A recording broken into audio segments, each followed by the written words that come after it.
One of the more interesting social media sites is one called Nextdoor, and it's a media site designed to share information among various neighborhoods.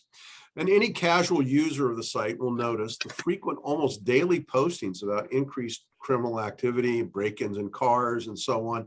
And Montgomery County Media, our own MCM, reports that homicides and carjackings doubled in the county during 2021. That's rather shocking increase in crime. Nancy, it may be too soon to interpret the data, but as to the cause of the sharp increase in crime, but this is an election year, and we have a race for the state's attorney. And we have three candidates challenging our long-term prosecutor, John McCarthy. So how will the increase in crime dovetail into that election? Well, if I was challenging John, I would say, oh gosh, the crime rate's up. John has failed. I'm going to fix it. That's going to be their message, I presume. What's interesting about this race is that two of the challengers work in Prince George's County. So I'm thinking, they already have jobs. Is this really appropriate for them? But obviously they can get their names on the ballot, and there you go. But I do think that will be the issue. The crime rate is up. What the experts say is the crime rate is up everywhere. For whatever reason, I don't think anyone is willing to admit whatever the source might be, whether it's gangs, whether it's just poverty, whether it's just accessibility. But that's what I've read. That is a national issue right now. And again, you can say we need more police, or we need community policing, or we don't need community policing. You could blame it on people who wanted to defund the police.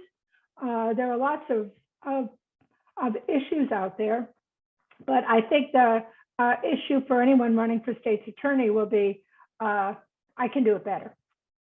Well, that's interesting comment, but McCarthy's got a pretty long track record and a pretty good track record of criminal prosecutions. But I want to go to Mark. Mark, former Montgomery County Bar President Tom DeGonia is probably the best known candidate of the three, the others being attorney Bernice Maricoux North and Perry Paler.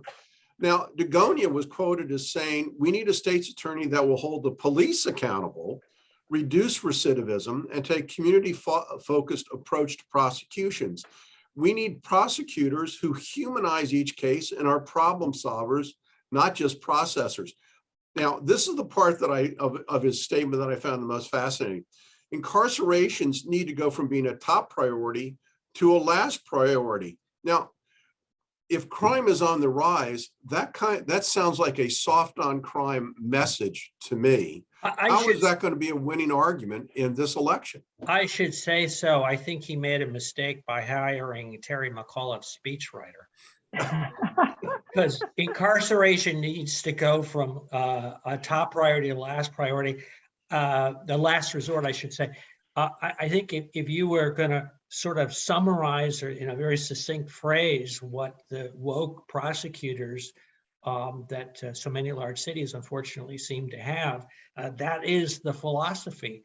And that's about as far away from what Nancy described of, you want a prosecutor who's gonna do the job and prosecute and gonna help bring crime down by taking people who are doing bad things off the street. And I think even in Montgomery County, and maybe I'm wrong, but even in Montgomery County, that won't be a politically winning message.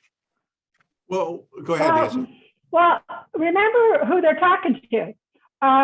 The voters who show up may be persuaded by the woke approach. We're a very liberal, left-leaning, progressive voting population. And that, I bet, is a message that's tested among the progressive community. Is that enough? Query that. Well, I think we have, again, this is I think that all four candidates are running in the Democratic primary. Yeah. And I think that's who they're targeting.